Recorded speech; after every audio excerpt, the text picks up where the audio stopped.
Welcome into our overtime segment. Thanks for checking it out here at SportsSource.tv. Brought to you by Jinx Logos. We tell you about them during the show. They do tremendous work.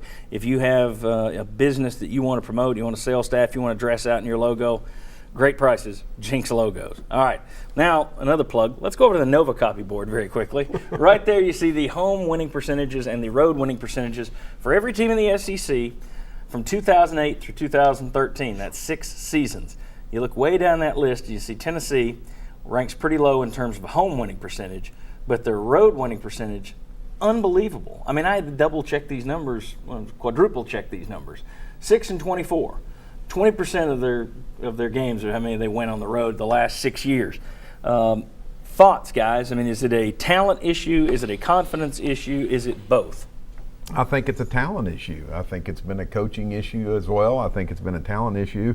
And if you broke that number down even farther, how many of those 24 losses have been big losses to where you weren't even competitive going into the second half? So I think it's talent's number one problem I think they have. I think that's huge, and I think that with those losses accumulating, it goes to your confidence too. You don't believe when you go on the road you're going to win, but you've got to have certain things to win on the road, and Tennessee doesn't have them. And one of them is usually a really stout defense, and Tennessee hadn't been really good on defense in a while.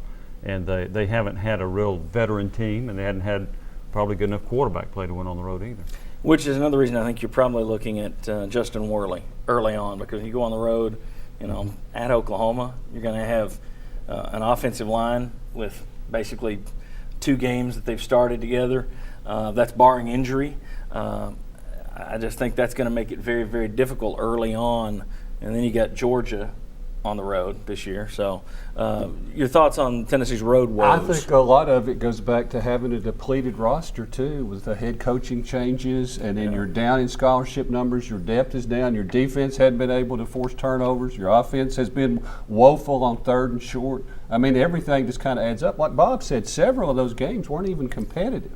And Jimmy, during the show, in between one of our segments, you mentioned the fact, and it's a good point. You look around the conference, and it's tough to win the conference, but Tennessee had scheduled like a big boy, and salute them for that. With the exception of the buyout with North Carolina, you got to tip their hat that they're going to UCLA, they're going to Oregon, they're going to Oklahoma this year. But in terms of losing extra games on the road, if you're having trouble in the league, you're not going to win a lot of times if you go to Oregon or Oklahoma, even if you are good. So when you're rebuilding, it's even tougher. Yeah, so the non-conference, you're playing a really good team if you're going on the road typically, and you haven't been good enough to win any conference games on the road, which compounds a problem. It's still stunning to see that Ole Miss has 10 more road wins in that same time frame as Tennessee does, and that Kentucky is in single digits, and that's it, other than Tennessee over that time frame. And I think, too, about a few of the times where you just couldn't close the deal. I mean, at LSU, will always, to me, always haunt Tennessee as a game you just totally let slip away. The North Carolina bowl game, that was odd, too. That counts against them. Right. That was a loss. On the road. Not only are you losing decisively in some games, the ones you had a chance to put away, you weren't able to get it done. Well, last year you had a shot to go down to Florida and beat them. I mean, especially after Driscoll gets hurt, and you made the worst coaching decision of your young tenure at Tennessee so far by starting Peterman down there at Maybe Georgia. the only really bad decision. Maybe the only really bad one he has. So when you've had opportunity, you haven't taken advantage. Alabama was another one that got away from them in 2009. Let me ask you this, and we'll close out. If you're Dave Hart, all right, you got faith. You have to have faith that Butch Jones is going to turn things around. But do you suddenly start going the Mississippi State route? Do you ease up on the non-conference slate? Tennessee has traditionally always had one really good opponent, non-conference. All of a sudden, do you try and cut a deal with Wake Forest for a couple of years? No.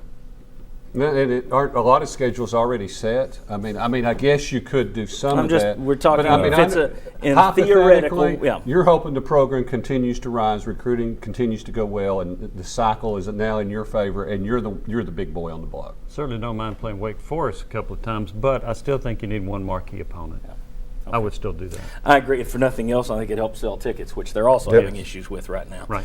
All right, very good. Thanks to Jimmy. Thanks to Bob. Thanks to Chuck. Thanks to you. And we'll see you next week on Channel 6, 11 a.m. every Sunday for the Sports Source. See you then.